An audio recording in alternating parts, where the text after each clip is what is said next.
Ladies and gentlemen, this is the main event of the evening.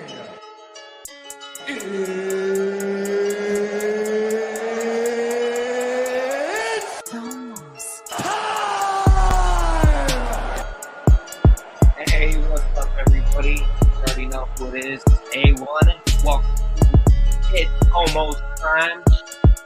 We are 1/3 short of our crew here this evening, and unless they run it behind and want to jump in, welcome them. But we're doing things a little different tonight because we could postpone it. But yeah, too much happened last night that needs to be addressed. So I'm gonna introduce you to my opponent for the evening, fighting out of the blue corner, the one, the only Cornbread 217. I'm gonna beat your ass. No, I'm just playing. What up? I'm all jacked up on that. I might be 8 years old, but I'll beat your ass. Like a spider monkey. No, yeah. Last night's water went down the wrong hole. Last night's slobber knocker. It was an eventful evening. So unfortunately, I didn't get to see him live because I was at a wedding, celebrating family and not. But as soon as I got up bright and early today, all hungover and shit, I turned them shits on. So I'm well versed. Let's go and get into it. Hey, glad to hear that I wasn't the only one that was feeling a little this morning, man, because it definitely was one of them days. Word up. Or one of them nights, I should say. It was a good night, but a rough morning. Had to take a little nap and get some greasiness in me, and I'm doing better. Word up.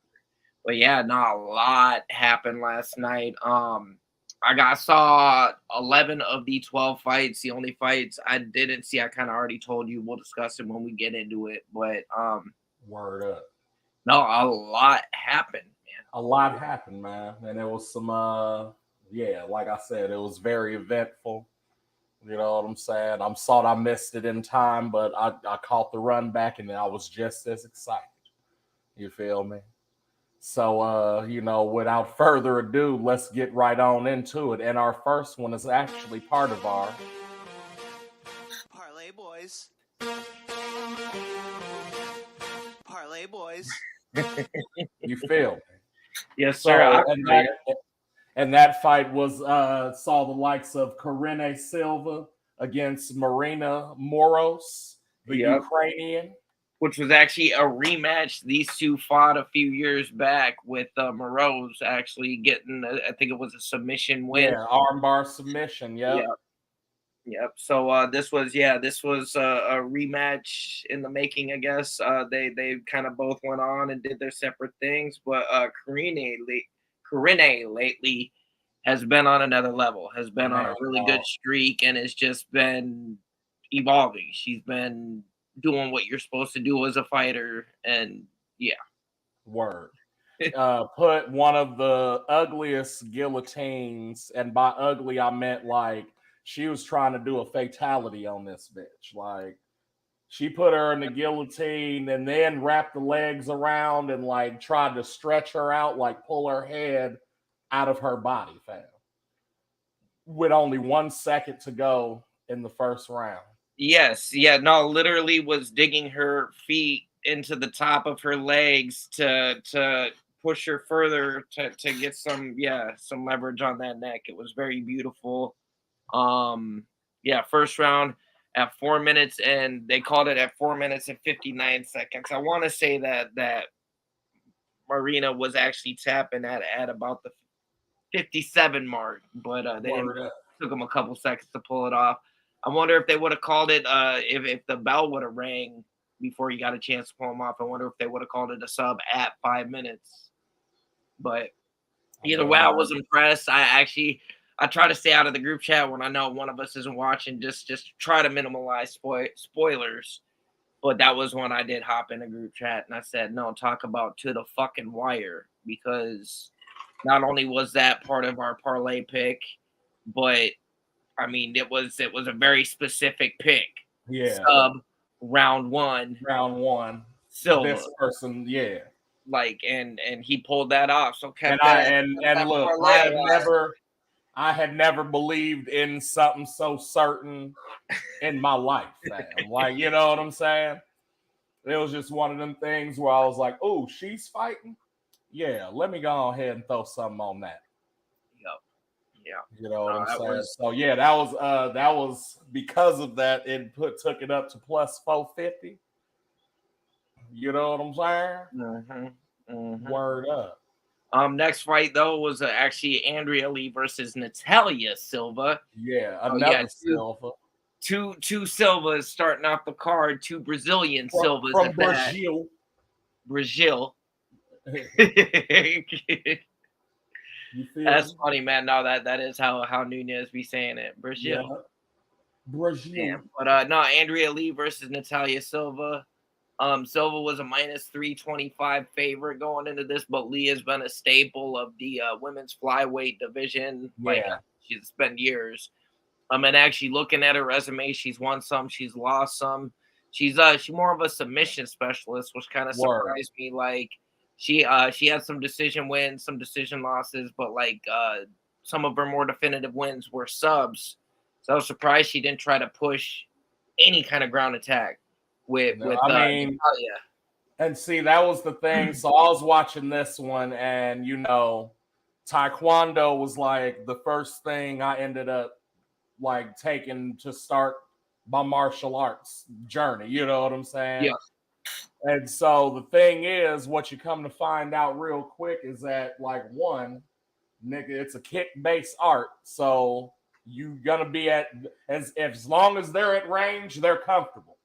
So what's gonna upset them is when you get close. Oh, now I took away them feet. You got to use them hands or them grapples. You know what I'm saying? And Lee just wasn't. You know what I'm saying? I'm not saying that it's easy to counter, but there, just like in boxing, there's ways around it. You know what I'm saying? Like, so my go-to, like when I would face somebody like that, or you know what I'm saying, that I knew was, you know, anything from like just they kick a lot to the Taekwondo. I'm waiting for it because you always gonna get a big flashy kick or some type of like roundhouse or something that's gonna take, you know, have a long recovery time. So what you do is when they throw that, stay out the way, you know what I'm saying? And like as soon as it's passed, bam, I'm in there. And I didn't see none of that from Lee. Maybe she just wasn't capable of it. Like, cause I'll give Natalia Silva a lot of credit. She was fast. Yeah. And I don't know if maybe Lee didn't expect her to be that fast, but like just looked like she didn't have an answer. Silva for 15 minutes basically kept her at range. That's basically what it was.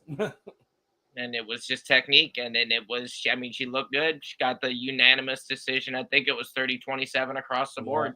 Yeah. Next fight was Ultimate Fighter winner Andre Petroski versus Gerald Meerschaert.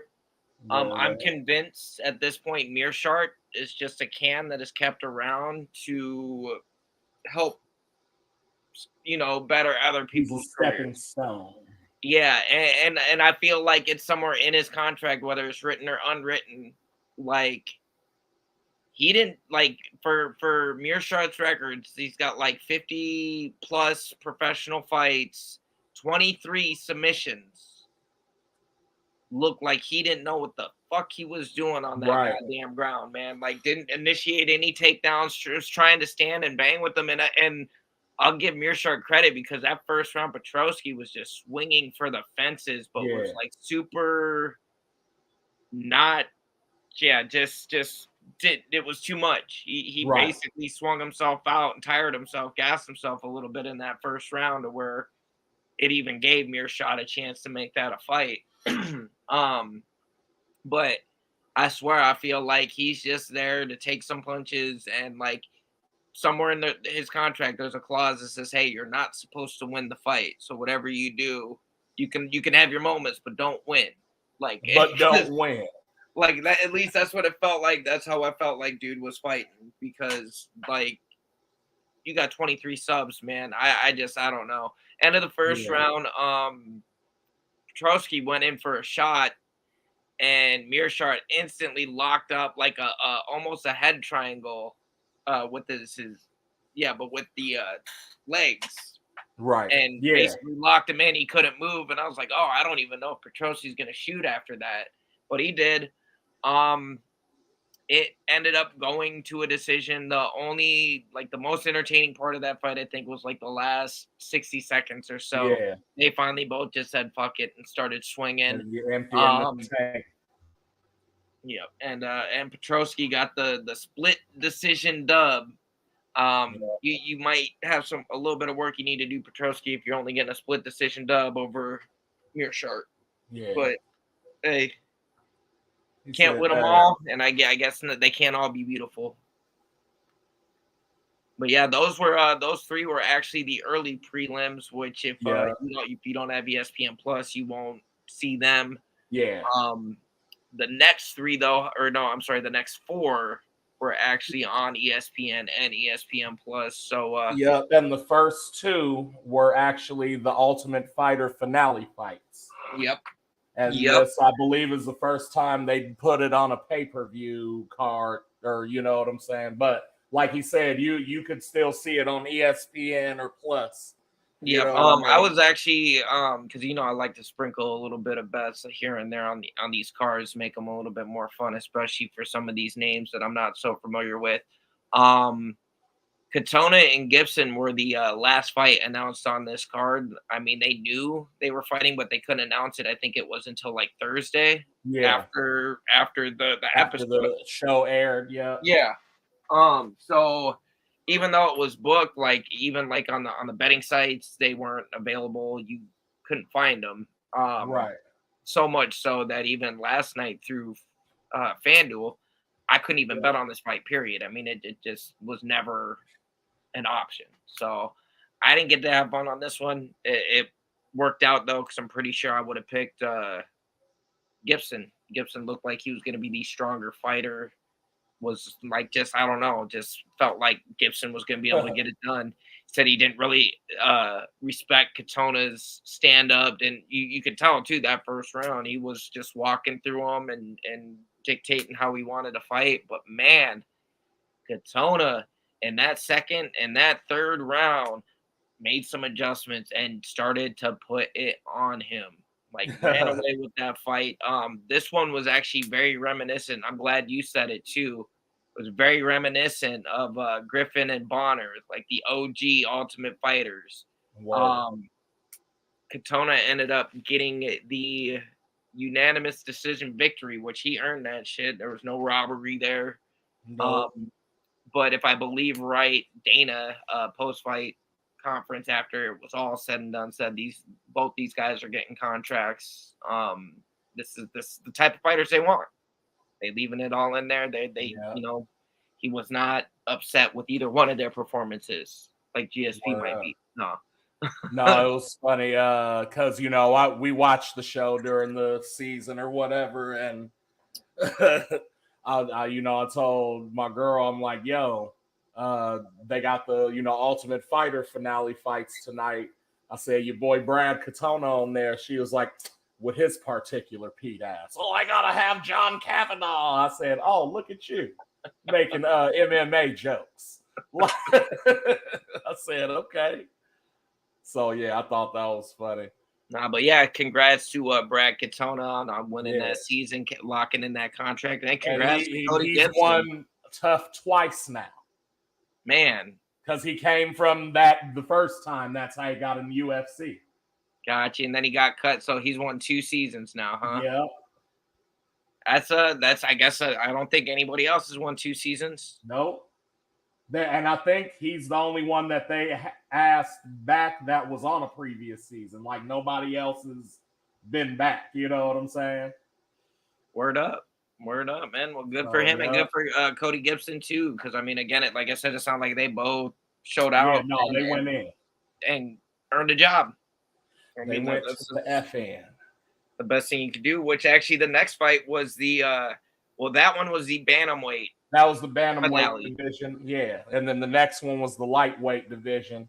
Yep. Between Austin Hubbard and Kurt Holloway. Yep. And let me tell you, I didn't know Kurt got down like that. Right. You know what I'm saying? Like he was good on the show and stuff, you know what I mean? Don't get me wrong, but like, man, this dude, so his last basically like 15 seconds of fight sequence was like unmatched. You know what I'm saying? So he had Hubbard he had his back, had him in a rear about naked the second. Choke. You talking about the okay? What ended the fight. So he had him in a rear naked choke, but he didn't get under the chin. So he slipped out of it, and when he slipped out of it, he like caught his arm somehow and went for an arm bar, but he was on top, so it was like an inverted position basically. So instead of being on his back, he was up, and so as soon as he went for it, Hubbard goes to roll to get out of it and rolls right into a triangle, same side, and it's in. It's over with. It was a good transition. I ain't seen one of them transitions from a rear naked to a triangle like that in a minute. Yeah. That was like some 2008 transitions, man. Yeah, like I said, he made it look like Tekken or something, like you know what I'm saying, like a video game. Yeah. So Kurt Holloway earned himself a contract there too.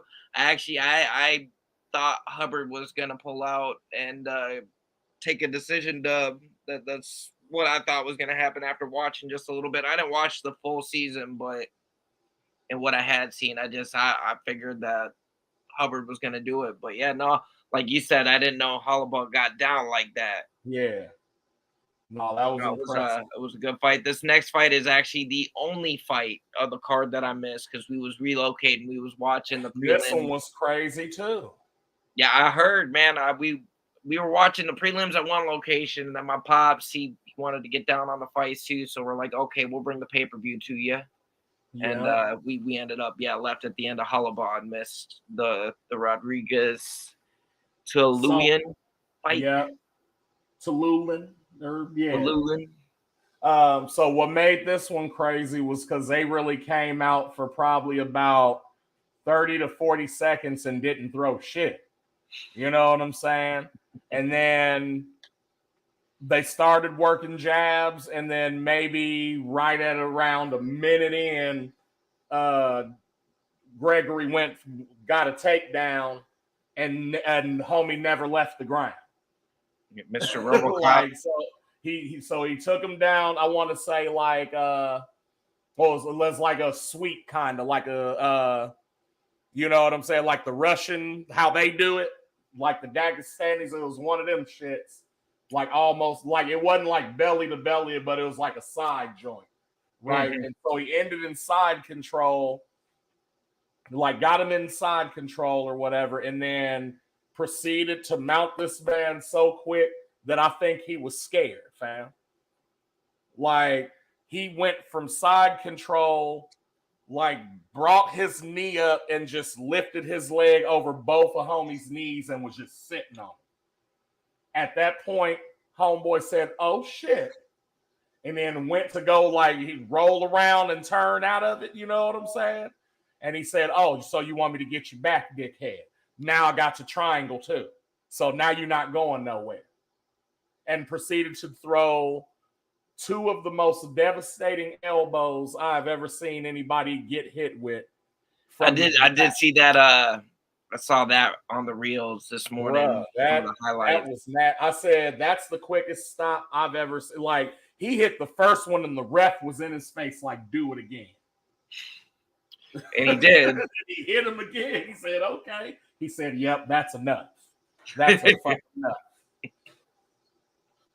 Yeah, fam. That was I was shocked. Yeah, even though I didn't get to watch that, that was one of them. I had Rodriguez to win by KO, so I got me a little something off of that, and actually picked Karine Silva to win by that sub. I didn't pick the first round. I wasn't as bold as you, but Man, I should have, but you see obviously. now. I picked Natalia Silva to win by TKO, which I did this even after looking at Lee's resume and seeing like she durable. I saw with that Taekwondo she was gonna be able to do it. She was going I picked Mearshart as a dog just cause like I hadn't seen a lot out of Petrosky. I knew he's still up and coming. I was like, oh, I could see him locking in a sub, but no, I just yelled at my TV most of the time. I said I just yelled at the TV. But So this Saturday night. Yeah, which actually brings us to the main prelim of the evening, which was former middleweight champion Chris Weidman versus Brad Tavares, battle tested Brad Tavares, I will say. And actually, that's funny. That's the same initials, BT, Brad Tavares, battle tested. Battle tested. But no, this one went kind of like how I thought it was going to go. I picked Tavares to pick up a decision, and I'm surprised it made it to a decision.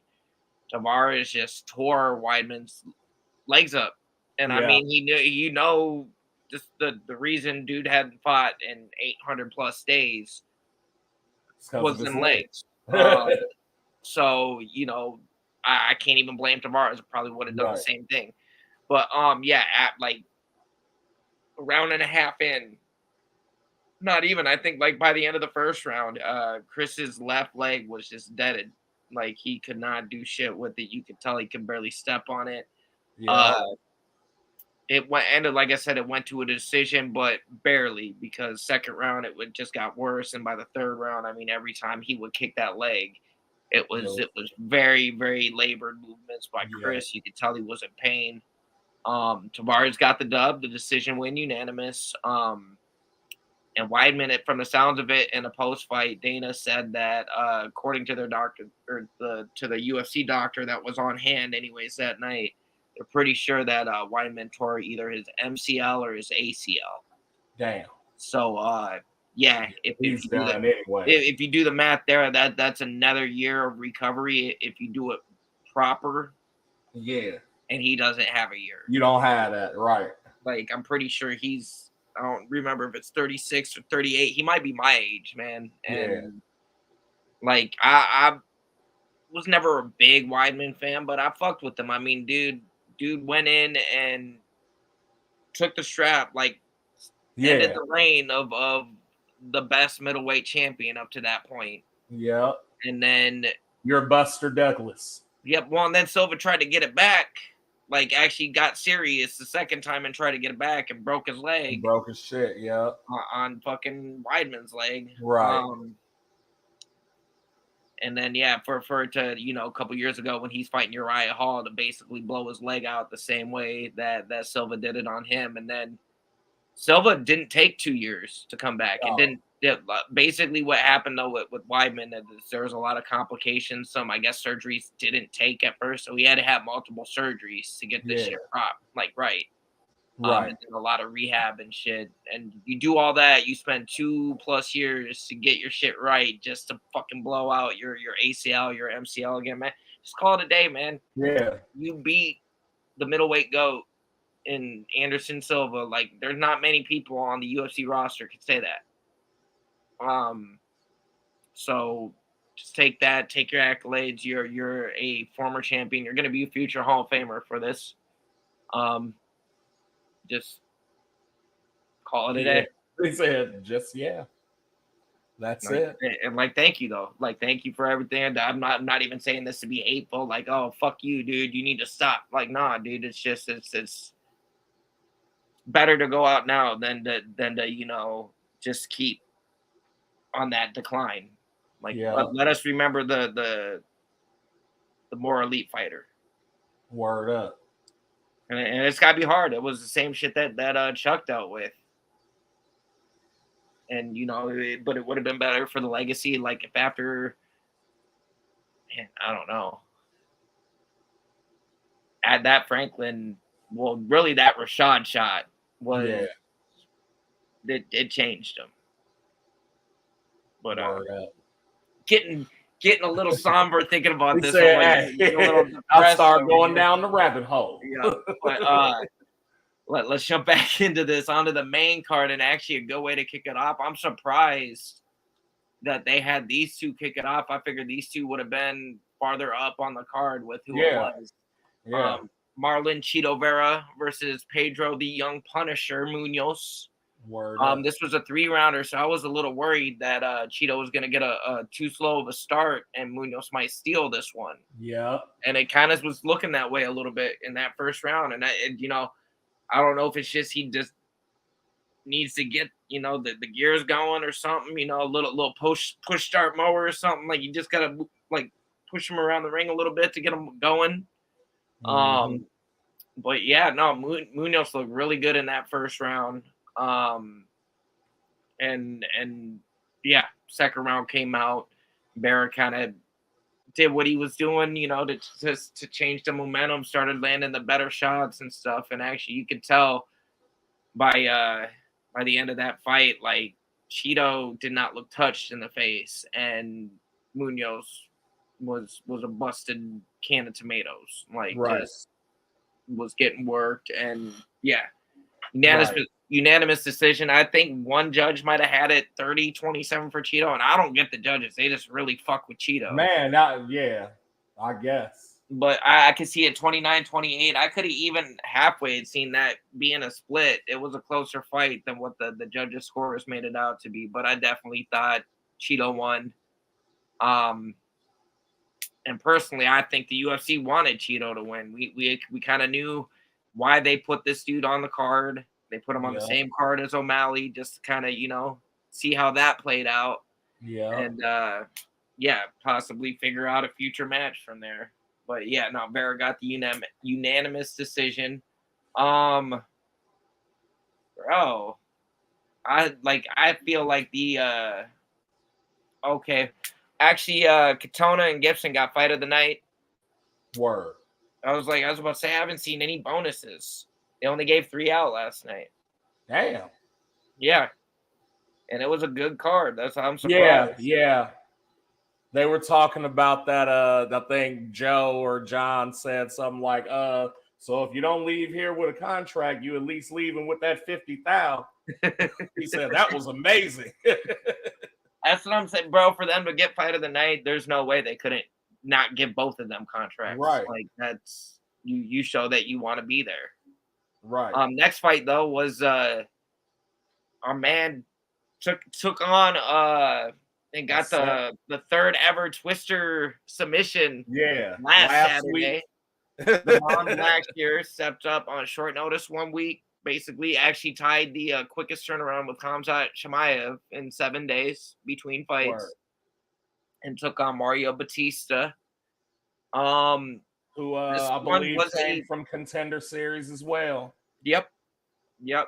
And this one was back and forth. It was kind of close. It was given it. My personal thought, though, I thought Blackshear won this one. I did too. Like I didn't like even as they and it wasn't even a split. No, it was unanimous. And again, I think even one of the judges had it 30-27 for Bautista. And I was like, when I heard that when they was reading the decision and I heard the 30-27, I said, oh, this is Blackshear for sure. And no, it was Bautista. I was like, nah. And I was salt, man, because I had built a 5-leg parlay. And I'll go over what it was. Because he said, I'm salt. I'm really salt. Like, really salt. It was, who was it? It was Rodriguez. Here, hold on. I'm going to pull this up so I don't get this shit wrong.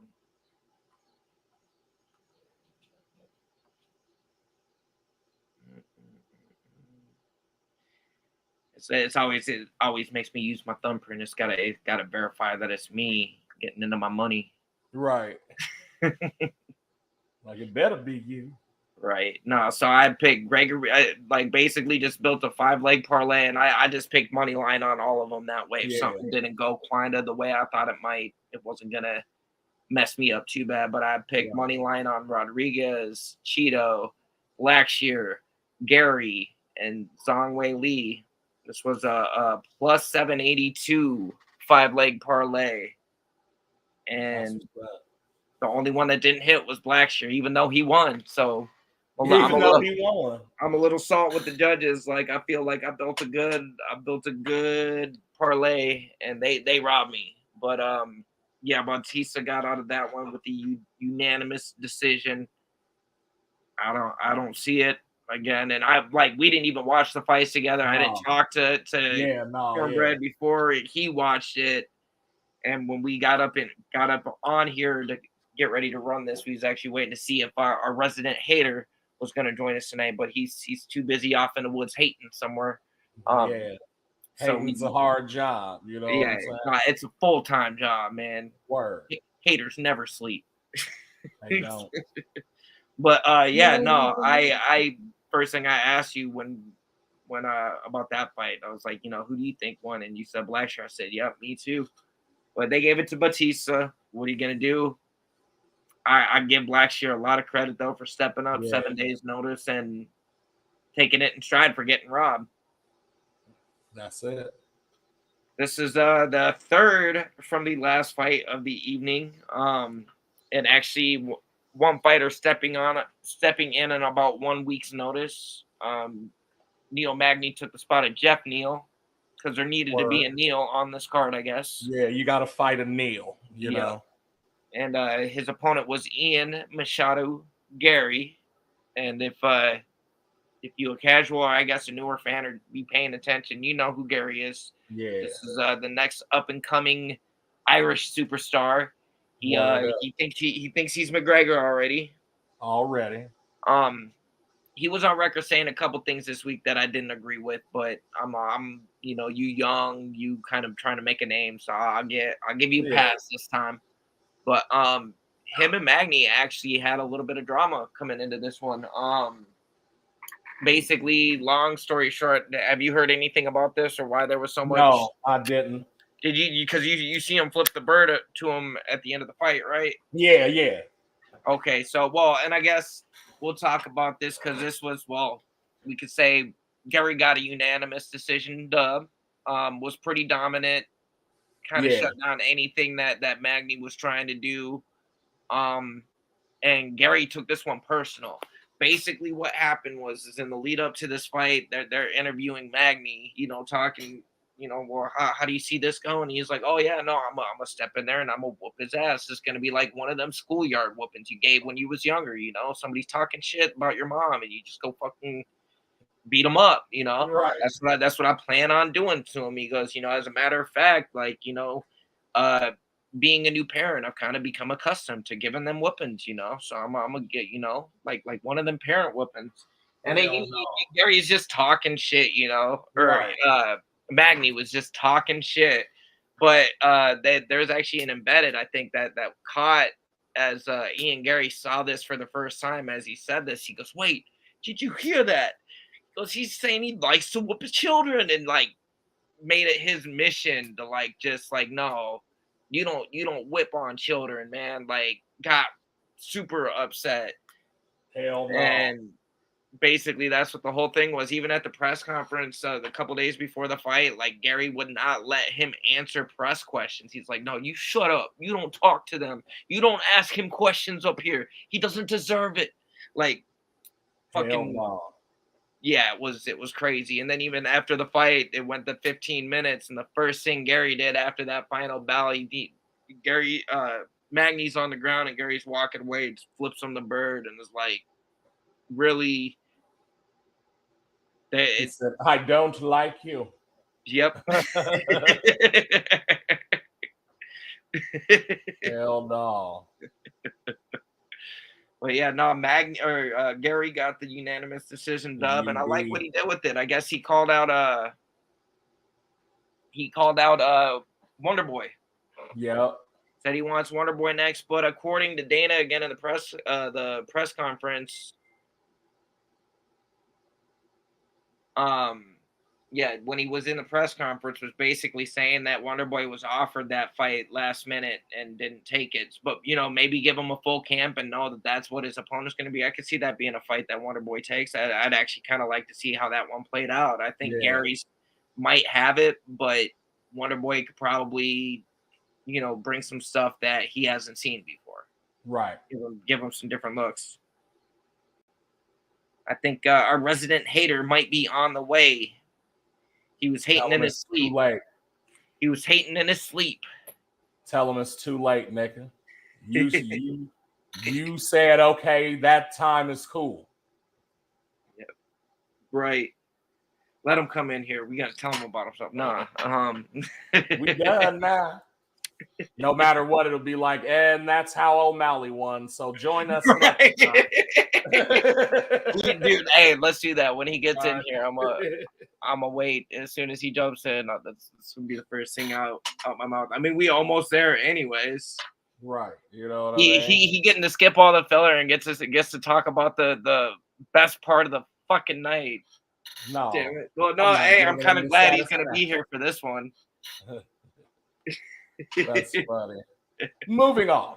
Yeah, moving on. We got co-main event of the night. Wei Lee, Brooklyn Zhang, fam. Brooklyn Zoo Zhang out here versus Amanda Lemos.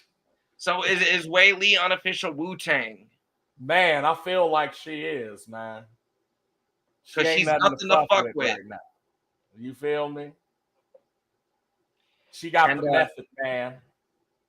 Right. You feel me? No, bro, she looked like really good, really dominant, like everything was going right for her. Nah, for real. Like, and for those who don't know, she's been training with Henry Cejudo. Yeah. Who I think unlocked another level for her. And just like these last two fights have been pure domination. Like I hate to say this, but I don't know if anybody's fucking with her right now. Like I don't know if she's for a minute. Touched. Yeah, she is that. Yeah, I think she just broke through that. Like, you know what I'm saying? Mm-hmm. That next level ceiling. Yep. Where you uppercut somebody in Mortal Kombat 3 and they go up to the train station. Yeah. Well, and there was I think one moment in that fight where Lemos had any offense and it was a submission attempt and it was deep. But if you watch, Wei Lee did not panic, got through it. It was straight. It was just to technique. It was to what steps do I need to do to this to get myself out of that. And so yeah, that she did her damn thing. She was so dominant in this fight. She has the record for most significant strikes in one match for all women. Yeah. She threw 182 that landed. She threw like more, but 182 landed to Lemos's like 20. Yeah, no, it was the biggest. It was the biggest strike differential in a championship fight. Right. And then so we looked it up after that, and we was like, you know what I'm saying? And then I mean, and then they gave O'Malley the strap, and that was that. Man. So you know what I'm saying? That's the show. I hope y'all enjoyed it, man. Here for it's almost time, dog. Peace. No.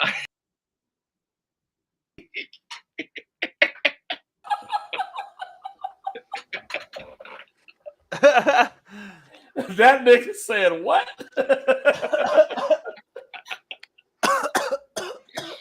Now you gotta rewatch the whole episode. Right. Yeah. To know what just happened. I said no, I'm gonna wait until he gets in here and I'm gonna say okay. And then they gave O'Malley the strap and oh my God, have a good night, y'all. Like left him on the screen for a second. I fucked up. No, we in the middle of the Wei Lee fight, and we were saying that like she basically is like that bitch in that division now. Yeah. Like ain't nobody messing with her for a minute. Oh, and speaking of, this one was actually part of our. Parlay boys. Word And up. this was my pick. I picked Wei Lee to win by TKO, and god damn it, she could have done it, but Lemos was just a little too tough. She was a dog. Them Brazilians. Held on. It busted our fucking nut. And not literally, unfortunately, but our parlay was broke at that point, even after the fantastic save of Karini Silva, like the wire Yeah. round one sub. I can't get over that. Like I was like, No, I watched that and I was like, yes. I was no, like, and when it happened, I even was like, wow, bro, like, yeah, my guy called that. yeah. I don't know how, like. I was more impressed that it happened so late. Like if she would have just like within 15 seconds had grabbed the bitch up and subbed, I would have been like, oh, okay. But the fact that it was like kind of some adversity, Yeah, had to fight through to get to it and then lock it up last second like that, I was like, yeah, man, wow. yeah. Like, She's oh, and I was saying, Paul, I had actually built a 5-leg parlay. It was Rodriguez, Cheeto, Blackshear, Zhang Wei Li, and who was it? I had one other. It wasn't. I didn't put O'Malley or Sterling because I didn't want it to bust my parlay. But when they robbed Blackshear and gave the decision to Bautista, it ruined my parlay because the Damon Blackshear and Mario Bautista fight. Who do you think won that? I don't remember. You don't remember? Nope. The two that fought after Cheeto and Munoz? The guy that had just fought last Saturday and pulled off the twister. Oh, yeah. I thought he won 29-28. I wasn't scoring it like that. I was just like watching. I don't know. Gotcha. Yeah. Well, I was just because it was on my parlay or my Right. my legs, but I thought he got robbed, and then I got robbed, and so Right. But back to Wei Lee. This girl is looking unstoppable right now. I think that's why Rose ain't fought her again yet. Yeah, because she knows, like, she got something for you. Yeah. Yeah, and that's what you said. Rose got 2 on her. Mm-hmm. Yeah, Rose has 2 wins over the current champion, but won't be able to see her. I guarantee it. So who was her 3rd loss? Who, Wei Lee? Yeah. Her very first pro fight ever, Ming Bo. Okay. Look at him. Look at that. Good call. There you go. Good call.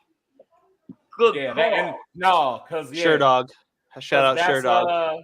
Because after, I want to say that when she lost to Rose the first time is when she cut her hair. Yep. After that, and she was like, fuck that shit, Becky. And then she moved to Brooklyn or some shit. Something, man. Started getting her hair braided, talking to Remy Ma and shit. You know what I'm saying? And how many times did she fight Joanna? Was it just twice? I think so, yep.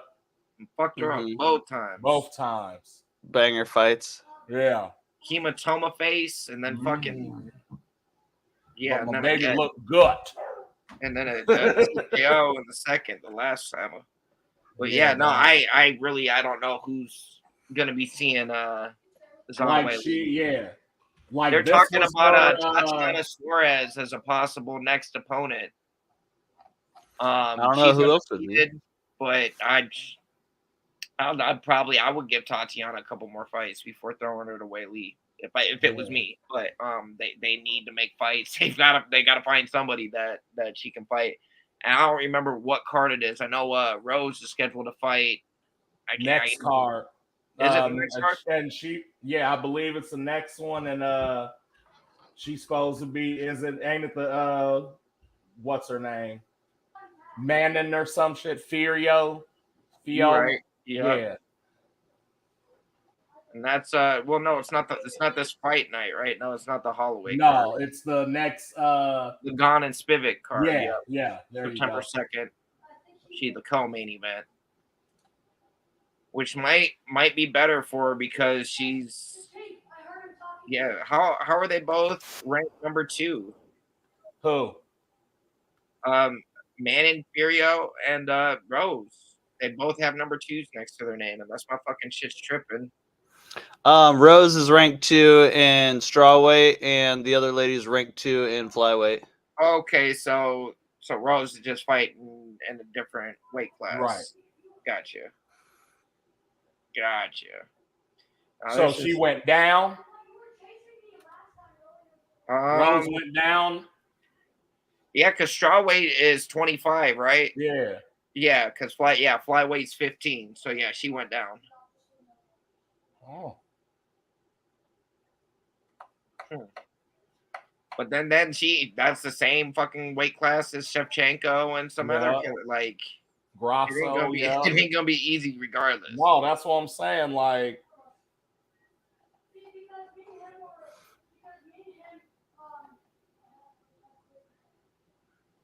that's crazy. But, yeah, so Weili, unanimous decision.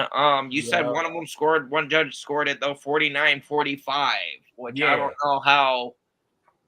Like, it was like one round was a draw or some shit. Neither person won the round. Right. They both got 9 points. Like, right. That don't make sense. That don't.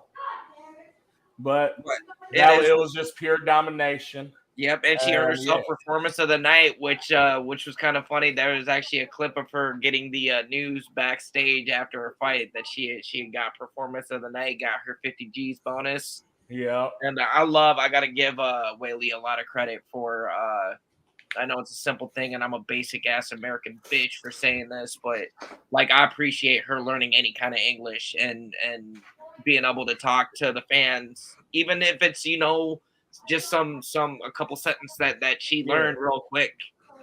That's so dope that she's taking the time and the effort to do that, because there's some fighters that don't, and I'm not saying that fighters should have to. Like, I fucking love Charles Oliveira, and this motherfucker doesn't speak a word of English.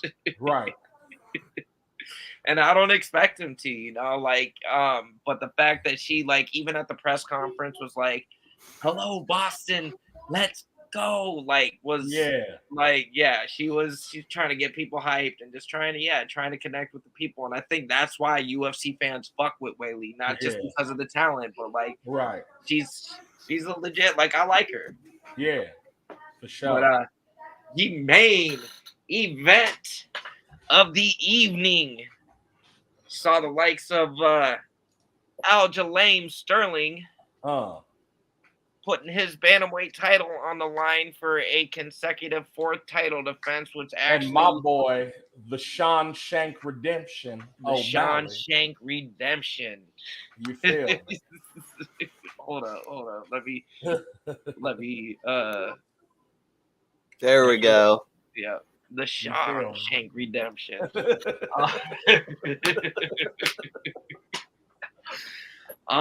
Man, this one was obviously this was what everybody was tuning in for. Everybody wanted to see if the hype was real. I feel vindicated just because like, even leading up, and both y'all could go back into the messages, but on 17th, so I don't know.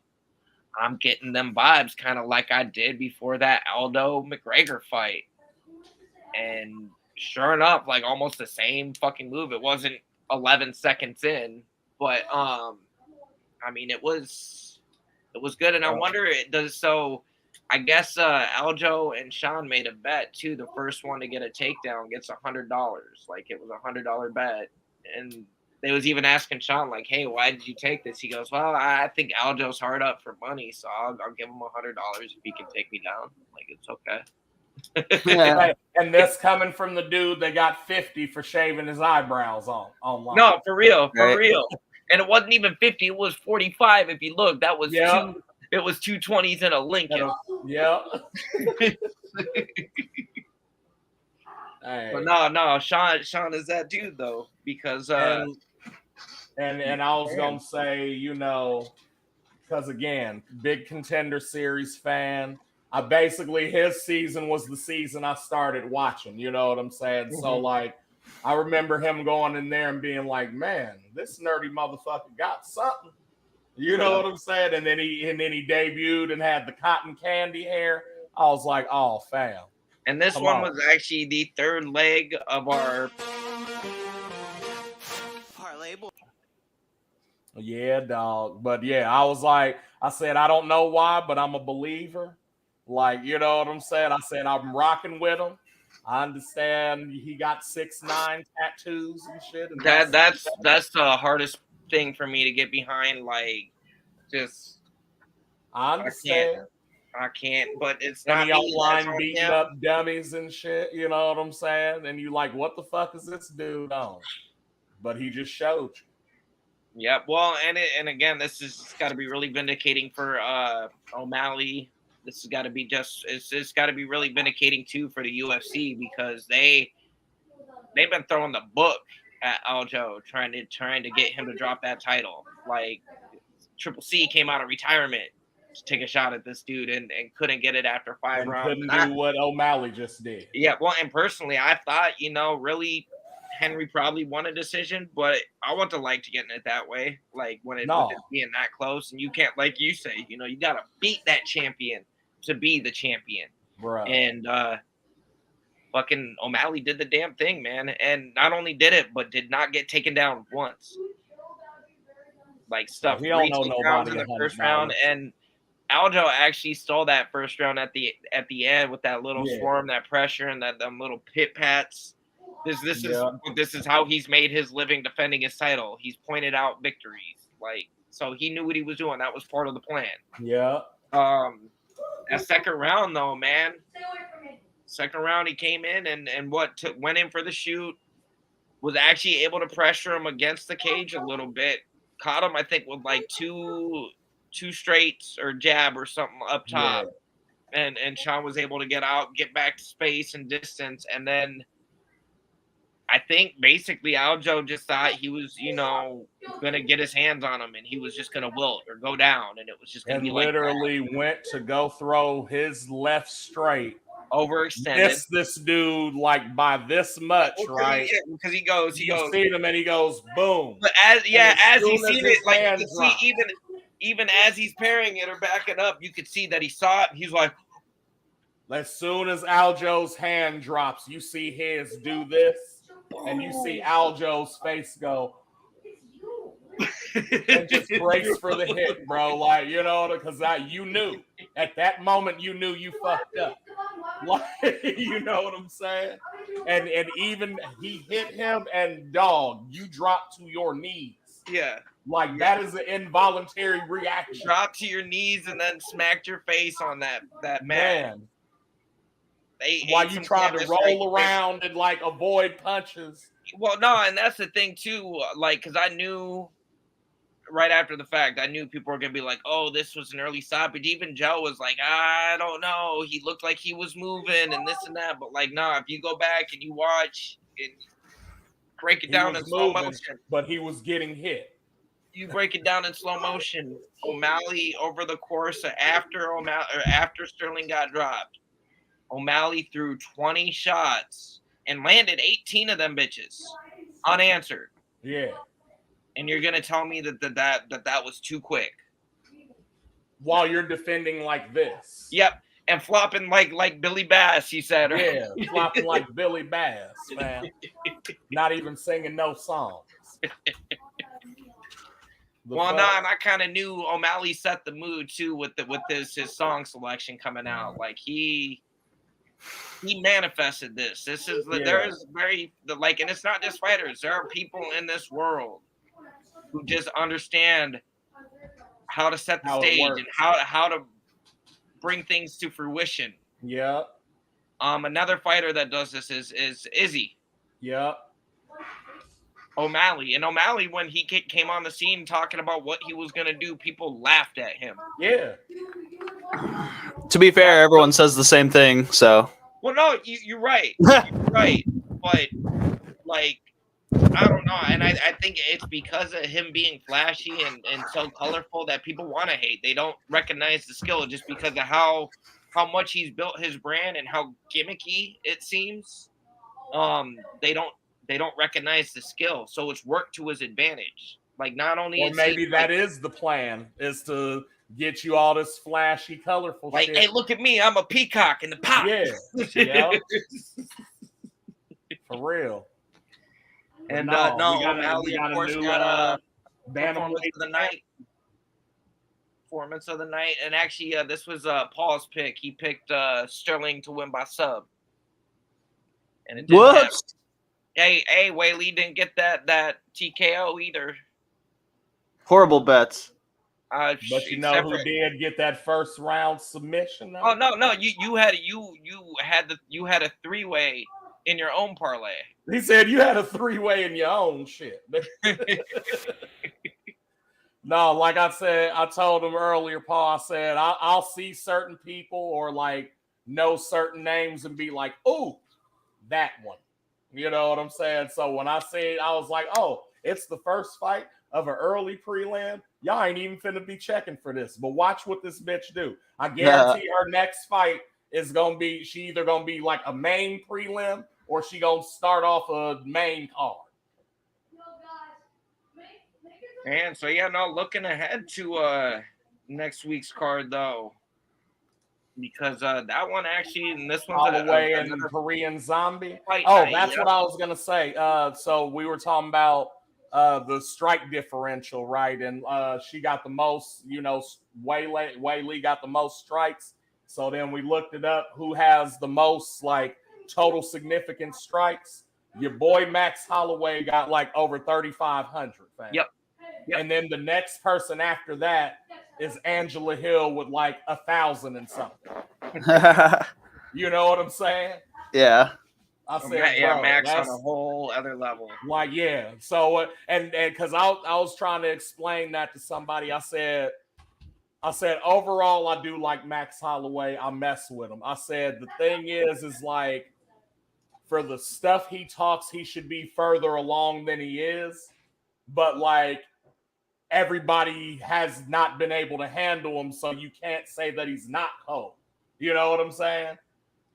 Well, and Holloway could almost, I feel like Holloway's got the skill and the talent to where he could be on the same level as like O'Malley. Yeah. If he picked his fights more and was like, oh no, I ain't gonna fight that dude because that dude ain't got, like, he could be chasing that, but I think that's also why I respect Holloway, is he's a purist. He's a fucking fighter. He's like, I'll fight anybody. Like, and no, you gonna pay me. Don't get me wrong. Like, I've earned the right, and and the respect to, I'm should be making money.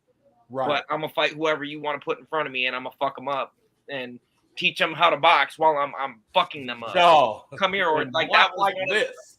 Bro, that was one of the most beautiful things I've ever seen in a fight. The level of respect and disrespect at the same time, man.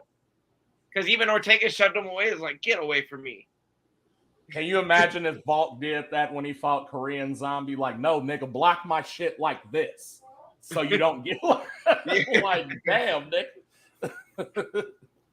Man, yeah, that's crazy. So while we looking at it, and I know Paul don't like doing this. We don't have to pick him on the spot, but I'm gonna tell you right now, my pick, anyways. I'm locking in with my girl Erin Blanchfield. You know what? Oh, is that the nigga that No. That ain't him. Let me see her.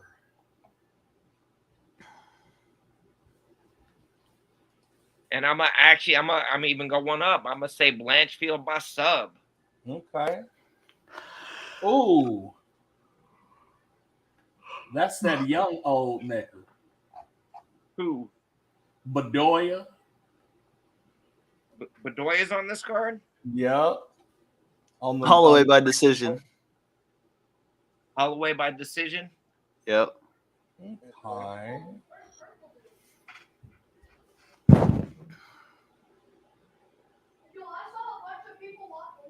Let me see.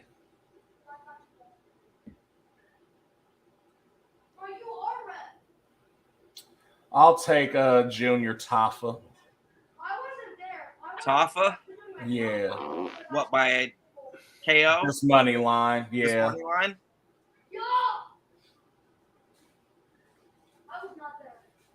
Nothing else is really sticking out to me. You don't think he gonna get that KO? I think he might, but I'm gonna just keep it a stack. I don't believe it as heavy as I did with this last one. You feel me? Right. He's like, I'm not reaching. Yeah. I'm going with That my last heart. one. I was like, oh no, go all the way in. Like, I want to know how specific you can get with bets and like if that really does matter in your bet. You know what I'm saying? So like I'm like, okay, Corinne Silva, first round sub, guillotine on her right side, and she gonna wrap the legs around and pull this bitch neck out. You know what I'm saying? Like, how much can you get for that? Like, just spot on. Well, there are perks. I don't know about FanDuel, but I know for sure DraftKings will give you perks. Like there was a perk that you could add to where if Aljo won so many rounds to start, Aljo to win by sub and at least one takedown. Like you could add that, Yeah. like that kind of perks and stuff. But like, man, like I was asking you before the podcast started, man. I wonder what that betting line was on Aljo not getting a single takedown, Man. Because that I shit. Probably. I want to fucking picked it, but like, because there's like, no, I was like, oh, you're just taking my money, but nah, like O'Malley did that. Yeah. Like And, that, and what's dope too is like he wasn't no bitch about it either. He was like, man, if he caught me with that, I don't know about moving up to 145. No, I will give Aljo a lot of credit with taking this loss. He's handled it pretty well. He even said at the end, he's like, I would have liked to let it go a little longer. I felt like I was still in it. I was still trying to, make something happen, but I could also see why it played out the way that it did. He's also on record saying he's reassessing the move up because of this. Like you said, if O'Malley did this to him, what would Volkanovski do to him? And I'm glad he recognizes that. Man, That's please. You saving your life. Nigga, I don't want nobody thinking that they can do that to Volkanovski. Yeah, one. Did you say your girl was like, man, and I still can't believe like Volk's in a heavier weight class than this dude. Like, yeah, she was like, wait, Volk is heavier than him. I said yes, by 10 pounds at least. She was like, and you don't think that because he's so compact and you just want to pat him on his head. I made a similar comment too, because like I said, when Volk was first talking his shit coming up about what he was trying to do and how he was trying to be the GOAT, I'm like, oh, okay, little guy, here, I'll pat you on your head. Like, yeah. And now, like, I'm glad I didn't do that, because I'm glad I didn't pat you on the head. Fam. Yeah, I would have died. Yeah. But no, Volk is that. Volk is that guy. That's what I'm saying. Like, he's one of my favorite fighters right now. Like, just because of how active he stays and the fact he just cleared out an entire division and he's still trying to challenge himself. He's like, okay, well, like, I think he's got one more challenge at 45 right now, and that's Ilya. Yeah. And then after that, like, they need to give us Makhachev and him again. They Come have. On. This Come is on, the fight everybody wants. Like, hey, don't get me wrong. Like, I feel like Charles might have a shot against him too, but the fight the people want. I understand them running back Islam and do Bronx, you know what I'm saying, but not before this shit is settled. Mm-hmm. You know what I'm saying? And like y'all know that we wanted to see a rematch because the results that happened, everybody didn't agree with. Yep. You know what I'm saying? No, a good portion. Like, again, most of the people think, hey, this is that Volk won that, and it was close. Like, even watching it, I could see how it could have gone either way. I could see why they gave it to Islam, because Islam is the champ. You gotta beat that champ to be the champ. But again, I think Islam will probably try to do whatever he can to fight anybody but Volk again. Yeah. Like, because he's calling for all sorts of other stuff. He's He's talking about wanting to go up and challenge the contender above him, like Leon. hell no. And it's like, bro, no, you got a little guy that you gotta get through first before you even think about going up. Bruh, don't pull your Khabib claws out, fam, like you did with McGregor. Oh, and fucking Khabib's brother Umar is already calling out Sean Strickland or O'Malley? O'Malley. Word. Yeah, he'll beat him. Yeah, well, no, there's a couple fights I would love to see now that O'Malley is champ. I think obviously the one that everybody that they're probably going to give us is O'Malley and Cheeto. Yeah, that's I wouldn't that's next. I wouldn't After that though. Well, I wouldn't be They're super gonna give him some type of grappler, wrestler, jujitsuer, something because they trying to take you down. Yeah, well, and I feel like UFC, like the obvious choice, like the person who Marab, dude. Yeah, well, it should be Marab. It should be, but it won't be because UFC's mad at Marab. They were holding up a division because these two didn't want to fight. What? I feel like what they're gonna do, they're gonna give Marab Umar. Yeah. And then they're gonna give I don't even know. I was gonna say Sandhagen could have Cheeto again, but we already know how that one went. I just feel like they're gonna try to give Sandhagen too another challenge too before giving him to O'Malley. They're gonna make sure that he jumps through extra hoops to even get the shot. Because right now they want O'Malley where he's at. They want him champ. Yeah. This is a good marketing thing, and this played out perfect for them. They held an event in Boston with an Irish fighter who just won the strap. Like this is how they wrote it. I'm not saying it's fixed, but no. Is O'Malley Irish? I don't think so. He says he's Irish. O'Malley? That's an Irish name. Sean O'Malley. He ain't Irish like Ian Gary is Irish, Nick. No, but he got a big old Irish coat of arms on the tatted on his back. Huh. I've never noticed that part of his brand. Bro, and O'Malley, you gonna tell me that that's not like a Scot or Irish name? Yeah, that's definitely a Welsh name. Yeah. Yeah, nah, he's something, man. But no, they got him where they want him right now. And again, anybody Marab, they don't want Marab being champ. No. I don't think. And for as good as Marab is too, it's funny. There's a crazy stat. He's taken down he's got so many takedowns, but hardly any finishes. Like he is a decision king, and they don't want that at the top. No. As good as it is, as dominant as you can be, and you could outpoint a motherfucker. They ain't looking for that. They want that flashy, that exclamation point. Y'all want them dudes. Yep. Oh, co-main event next weekend too. That Anthony Smith, Ryan Spann. Yeah. I think Spann's got this. I think so. I didn't want to though, because you know what I'm saying. I got emotional when I seen that, and you should never bet with emotion.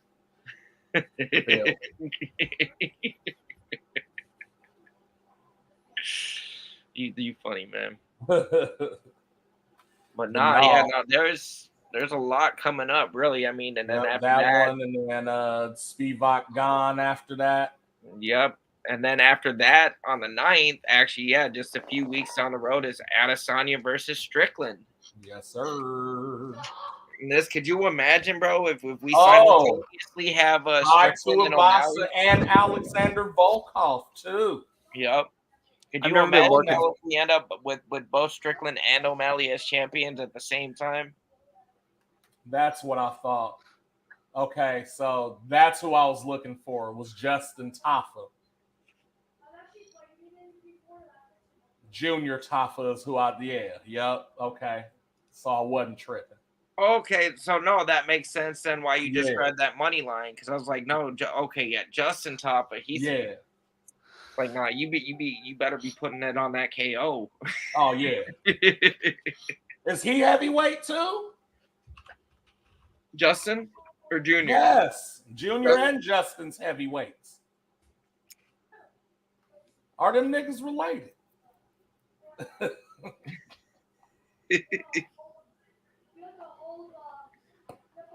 Let's see here. Hell no. Yeah, no, they're definitely related. Are you kidding me? Yeah. Look at that face. Oh yeah. Yep. They brothers. They gotta They be brothers. Heavyweight brothers. Nigga. heavyweight Bash brothers.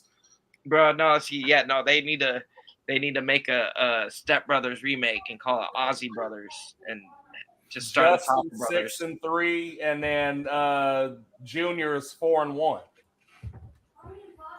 You want a grumbler? Take a Shoey. growler right now. Take Turn a it into a growler. mountain molar. Bippy Ann. Jamie Malarkey. Yeah, they bringing all the Aussies, fam, to Australia. Well, the Aussies be putting on lately, man. Yeah. They really be doing the damn thing. I can't even be Bruh. upset. From last week's Contender Series, Tom Nolan, he's the next one. He going in there and doing people like that. It was disgusting. I said, but them niggas fight venomous shit every day. You know what I'm saying? So, No, for real. They they got like crazy shit out that way. Nah. they call kangaroos Joeys because they're mates too. You know what I'm saying? Oh, that's me mate Joey. Like, what the fuck? But yeah. You ever seen that guy who boxed the kangaroo because it had his dog in a headlock? Yep. Yeah. Yes, I have. Hell yeah. Oh, so I guess Bryce Mitchell picked Aljo to win by sub, and O'Malley retweeted his tweet. I don't remember what he said, but it was he called him out on it. Hell no. No, I said I forgot that when they be saying this record, they be like, coming at you, 16 wins, 1 loss, 1 no contest. I said, yeah. Fucking dumb. It works for him, I guess. Yep. It works for him. He said, no, 16. Yep. Okay. Wildlife is starting to fly in here. So on that note, I seen it. I thought you had ghosts for a second. I was like, the fuck? Type of demon moth? But nah, I appreciate anybody who decided to stop in and enjoy our TED Talk. Don't forget Word to up. like and do your best Hamza Kamayev impression and smash that fucking subscribe button. Smash. You already know it's A1. Resident Hater Paul was a little late tonight, so make sure you give him some extra booze on the way out. And Cornbread 217. Holla back. Yeah, but you already know what it is. It's almost time, and we'll be back. Probably be here next Sunday, maybe a little bit earlier, maybe later. Depends on how fucking hungover we are. It happens, man. It really does. But yeah, Especially y'all at white weddings. at white weddings, like you Billy Idol. But nah, y'all enjoy your evening. Yep.